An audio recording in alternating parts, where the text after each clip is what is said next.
Essas são plantas intimidadoras. Com as folhas cobertas por espinhos agressivos, as dicas talvez sejam um dos gêneros de bromélias mais populares em cultivo ao redor do mundo. Bom, e olhando para uma planta dessa, não é difícil entender o porquê. Além de extremamente resistentes, as dicas oferecem cores e texturas incríveis ao jardim.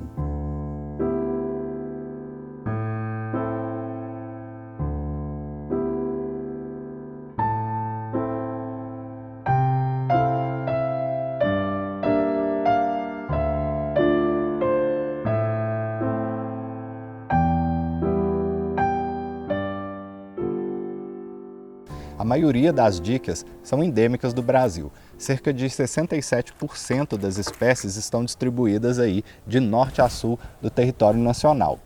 Embora a maioria das pessoas tratem as dicas como bromélias terrícolas, a grande maioria das espécies é, na verdade, rupícola.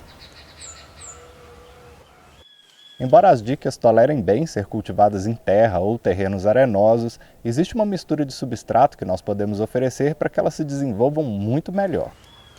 Para isso, como de costume, nós temos aqui na mesa uma seleção de materiais que nós podemos utilizar para fazer a nossa mistura.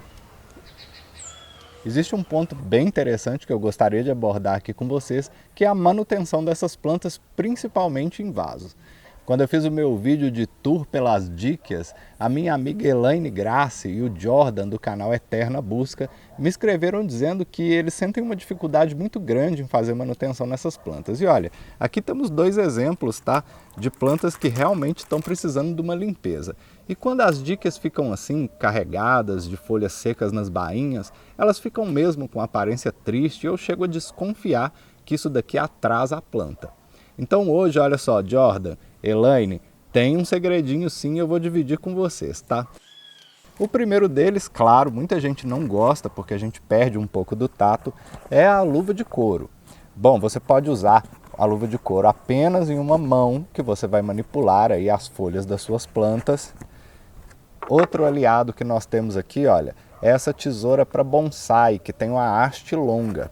Bom, essa tesoura vai proporcionar aí que você chegue perto da planta sem machucar a sua mão. E uma outra ferramenta muito interessante é a pinça cirúrgica. A pinça cirúrgica vai proporcionar a você a habilidade de catar os matinhos por entre os espinhos da sua planta sem machucar a sua mão também. Uma boa oportunidade para a gente fazer a limpeza dessas plantas é quando a gente vai trocar de vaso ou adubar. E é isso que a gente vai fazer aqui hoje. Nós vamos começar aqui com a nossa dica discoides. Eu vou retirar essa planta do vaso, a gente vai fazer uma limpeza dessas folhas mortas e vamos replantá-la num vaso maior.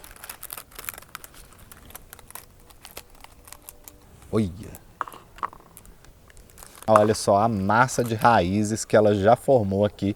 Realmente ela já está desesperada para passar por um vaso maior. Então eu vou aproveitar para limpar as folhas secas.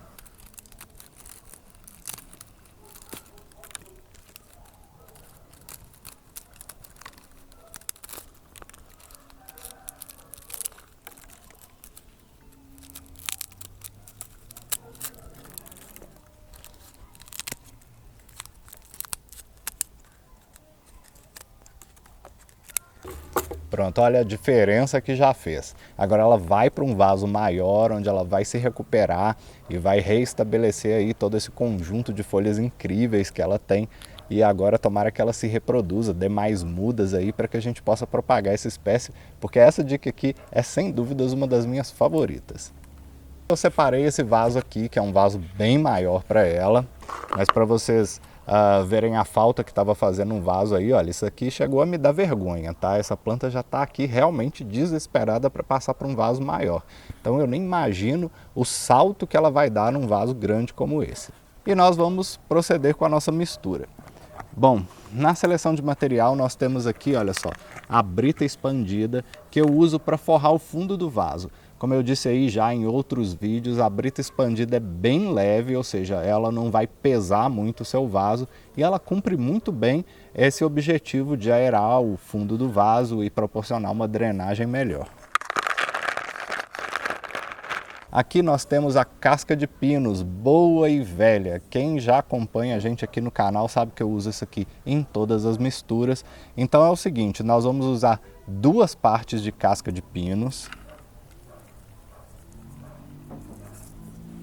2 partes de cascalho ou areia grossa,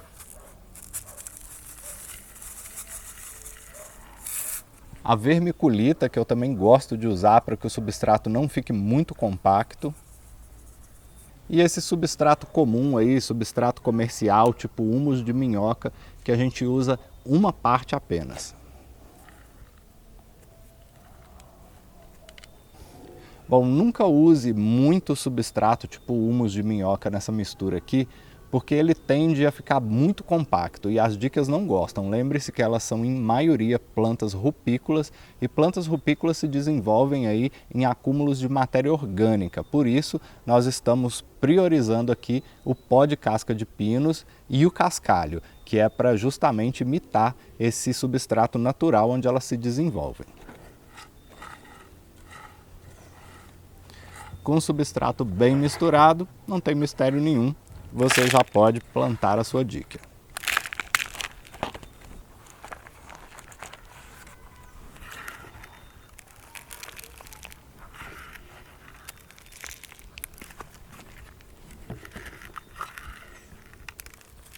Para finalizar, nós temos aqui, olha, o seixo rolado.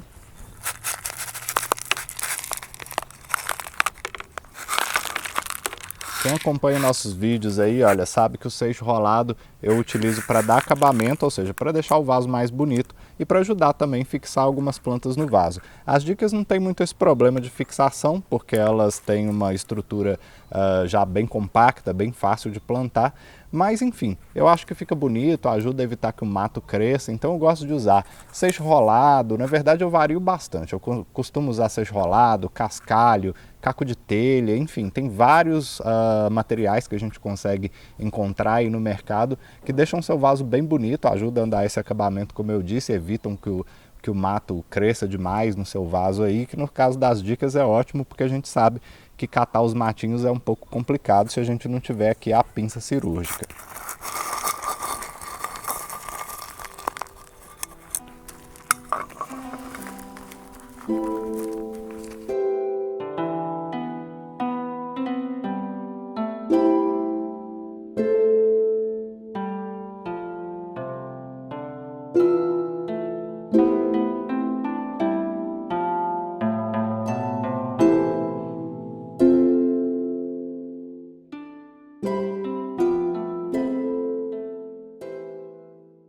Bom, então agora nós vamos fazer a limpeza aqui da nossa dica tuberosa. Como vocês podem observar aí, é uma planta que está repleta de folhas secas e isso dá um aspecto ruim para a planta, ela fica com cara de abandonada, fica triste. Como eu disse, eu acho até que isso atrasa um pouco a planta.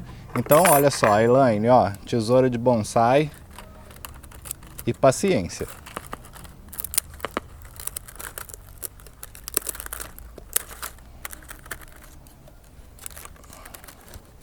Outra dica legal, olha só, que para facilitar o seu trabalho aí, começa cortando as pontas das folhas primeiro, não se preocupa com o acabamento nessa etapa não, porque isso vai abrindo espaço para que você possa manipular melhor as plantas aí sem se machucar. Uma outra dica interessante, olha só, é que não precisa ter medo de tirar folhas demais não, tá? Principalmente se a sua dica já estiver estabelecida no vaso. É até interessante que você elimine o máximo de folhas danificadas para que você dê força para a planta se recuperar e repor todas essas folhas aí por folhas novas, coloridas e mais saudáveis.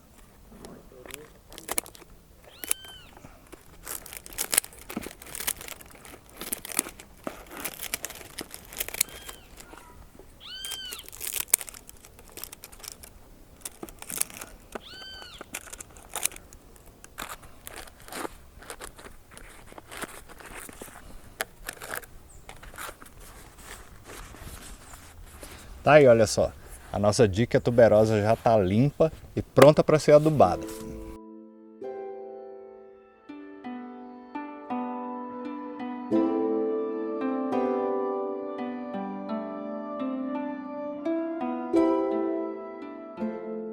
Se você assistiu aí ao nosso último vídeo sobre cultivo de tilândias, viu que essas plantas têm um mecanismo muito interessante de absorção de nutrientes, que é através das folhas. Bom, e no caso das díquias, muitas espécies também possuem folhas cobertas por tricomas, e os tricomas são responsáveis tanto pela absorção de nutrientes quanto pela absorção de umidade. As díquias também absorvem nutrientes através das raízes. Por isso você pode utilizar tanto adubos foliares nelas, quanto adubos de dispersão lenta ou adubos orgânicos que você vai depositar nas bordas dos vasos. Um adubo que eu gosto muito de utilizar aqui nas minhas dicas é um adubo muito conhecido aí pelos orquidófilos, o bocashi, que é um adubo orgânico, na verdade uma mistura de vários elementos que compõem aí um adubo orgânico, e é um pó que a gente vai simplesmente distribuir aqui nas bordas do vaso.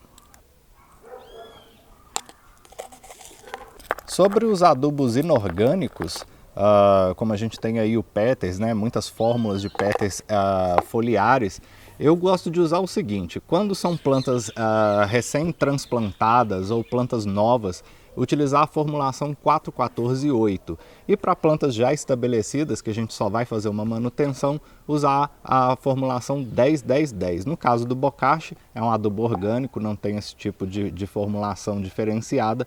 Você pode utilizar aí nas suas plantas a cada 3 meses, dependendo da dose. Vale o mesmo que a gente discutiu lá no vídeo das tilândias. Dependendo da dose, você pode fazer uma adubação mais frequente. Então é muito mais uma questão de bom senso e critério e observação que você vai desenvolvendo aí na sua coleção. Para propagar as suas dicas também não tem muito mistério, tá? Você pode dividir aí os brotos laterais, como a gente fez aqui com a nossa dica discoides, ou você pode propagá-las através de sementes. Se você perdeu o nosso vídeo sobre semeadura de bromélias, pega o card aqui e vai lá, porque a gente fala sobre sementes de díquia também. E bom, o único cuidado que você deve observar é que boa parte das díquias florescem aí ao mesmo tempo, e se você quer garantir a integridade genética daquela espécie, você vai precisar ou separá-la das outras ou sacrificar as florações de outras plantas para que elas não se misturem, porque as díquias criam híbridos de forma muito fácil. No caso da mudinha da dica discoides aqui, se vocês observarem, ele na verdade se rompe e essa daqui não cria raízes, né? Você precisa destacar isso daqui da planta. Então a gente não vai plantar isso agora imediatamente, porque é bom deixar isso daqui secando por 1 dia ou 2 dias para selar essa ferida aqui e a planta voltar a enraizar normalmente. Então a gente vai separar essa mudinha aqui e vamos plantar ela em outra oportunidade.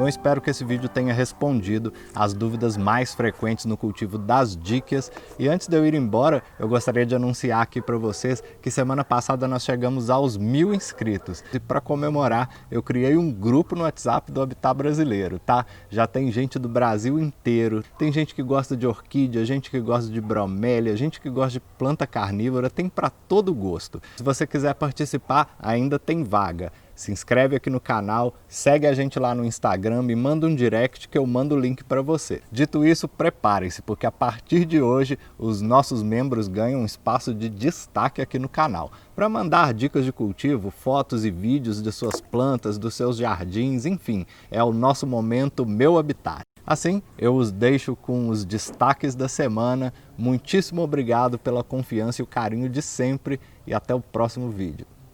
Bom dia a todo mundo, eu sou o Michel, eu sou morador da Guiana Francesa, eu sou francês. É um privilégio para mim de poder participar neste vídeo do nosso amigo Carlos, Habitat Brasileiro. Eu gosto muito dos vídeos, dos conselhos que ele nos dá, das plantas que ele nos mostra. Eu sou colecionador e eu tenho um monte de bromélias também em casa. Eu tenho algumas orquídeas e hoje eu gostaria de lhe apresentar uma orquídea muito bonita, que é uma Schomburgkia, que está com as flores, que tem um perfume muito suave, tem uma cor muito linda e eu espero que vocês também vão gostar dessa orquídea.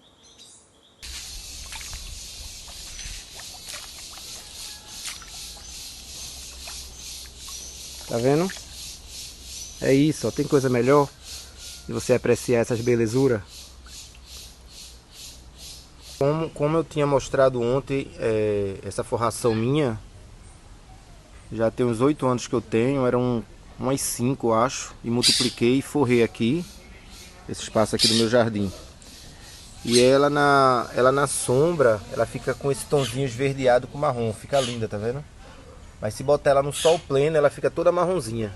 Pessoal, eu fui procurar, eu vou fazer uma palestra e eu fui procurar um material. Olha o que eu achei da Sociedade Brasileira de Bromélias da época.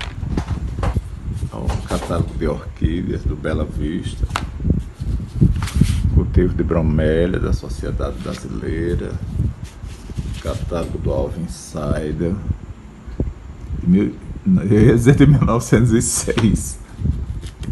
Olha aqui, que brisa linda. Um outro aspecto é essa Aerides odorata.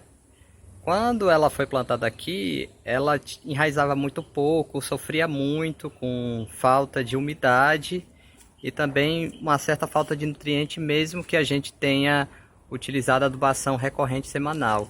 Quando eu pus essa bromélia, ela entrelaçou a bromélia todinha, como tá vendo aqui, ó, e o enraizamento da bromélia lá, e fez com que o vegetal ficasse bem mais vigoroso. Outro exemplo aqui é essa mesma Achemea gamosepala, que é uma planta de pequeno porte, que é cultivada aqui com uma Cattleya labiata e outra Phalaenopsis grande. Essa Phalaenopsis aqui, quando eu plantei, ela só tinha até isso aqui de folha. Aí ao longo desse quase 1 ano e meio surgiu essa quantidade aqui com essa floração. Fala aí galera, André aqui. Vim mostrar aqui a minha bilbergia. Não lembro muito o nome dela agora, tá bom? Mas eu sei que é uma bilbergia. Vou mostrar como ela tá aí, ó. Já faz alguns anos que eu botei ela aqui, não tô aqui, alguns anos não, né? Foi mais ou menos aí uns 2 anos, mais ou menos. É tantos anos assim também, né? E olha como ela tá enraizada aqui, ó. Custou nascer essas raízes aqui, mas tá indo. Regando todo dia, ela vai desenvolvendo de pouquinho em pouquinho. Ela tá formando uma touceira aqui. Ela quase caiu, tive que amarrar. Mas tá indo aí, graças a Deus. Ela já floresceu aqui. Eu dei mole de não tirar foto, não tirei foto dela, da floração. Mas creio que vocês sabem, né, como que é a floração dela. E tem um filhote dela aqui, olha, que eu fiz também. Tá vendo? Eu gosto bastante delas por causa do formato. Olha o que elas fazem, tá vendo? Folha serrilhada aqui, bem verdinha. Graças a Deus essas plantas aqui vão muito bem, ó. Tá dando brotação aqui, ó. E deixa eu ver se foca aí. E tá dando outra brotação ali do outro lado, mas não dá pra mostrar. Mas tá indo bem aí, ó, galera. Pra vocês verem aí como que é essa bilbergia aqui. Tá bem bonitinha, graças a Deus. Aí galera, estamos aqui na casa do Robson. Ele vai arrancar agora a vagezinha que tá aberta, olha só. Vai lá, Robson.